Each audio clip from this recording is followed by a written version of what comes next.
and averagely I spend 4 to 6 hours each time just sharing with young people between ages 25 to 35. They were my target goal.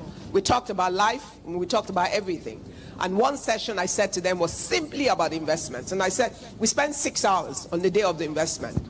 And it was simple. I asked most people, what is your target goal? And they told me the kind of money they'd like to have in their bank balance. I then asked them to explain their lifestyle to me.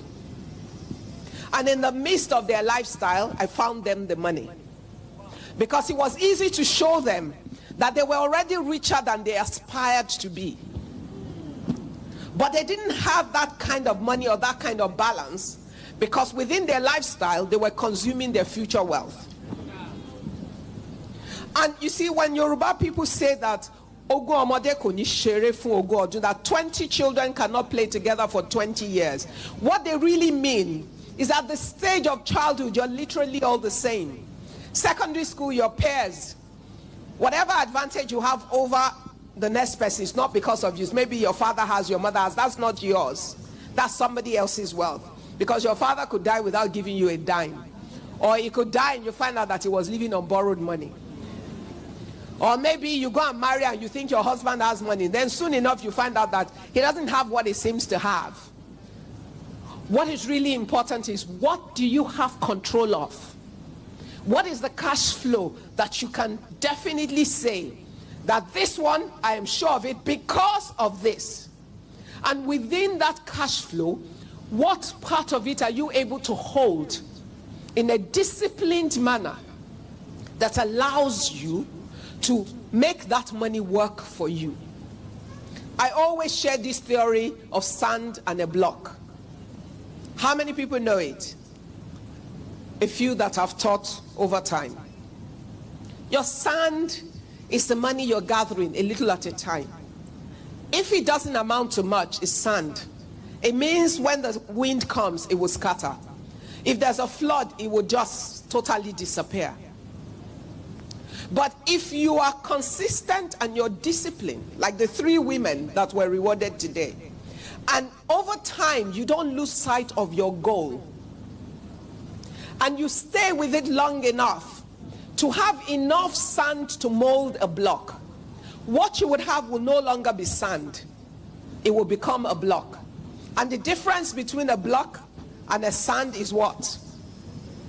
That when the wind comes and everything, the sand can scatter, but what happens to the block? Assuming this is your block, when you do this to the edge of the block, what do you have in your hand? Good, smart girls.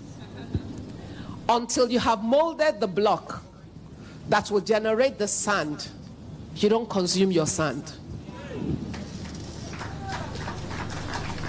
Because the sand will scatter. But you need the block that will continue to yield you sand.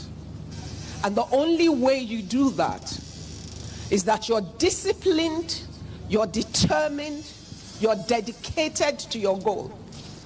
And that, like Oja and like Tommy, you find that kind of support system that holds your hand in the weak moments. That kind of voice that says to you, no, you cannot buy one more Ashebi. That kind of voice that says to you, you look good, but learn how to make yourself up.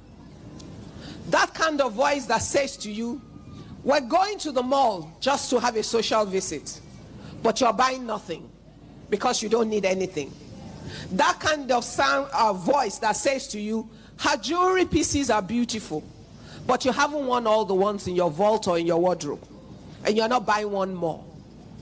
That kind of voice that says to you, this is not the year where you're having that big party or something, because you have a goal you have set for this year. See that young lady who just now owns half a plot of land in Lagos? She's never going to be poor. It's not, you know, it's not a prophecy. Because there are things that you do that prophesy into your life. So this isn't about, oh, it's a no. It's about the discipline, the dedication, and the commitment to goal. It's about making choices. Life is about opportunity cost. For everything you do, there's something else you have chosen not to do. For everything you have, there's something else you have chosen not to have. For everything you do now, you have chosen to defer something else. The ability to make those choices, it's about how you think. It's about what you value. It's about what you consider important. It's about where you have chosen to go to. And many people choose to go to great places but never get there, simply because though they say, they do not do. The saying is cheap, the doing is tough. And you don't get things you need or you want from saying, you only achieve them in the doing. And in being able to do, you must set up a system of actions and activities around you daily. It was why we had the panel on the daily habits of people who want to build sustainable wealth. It's about the things you do every single day.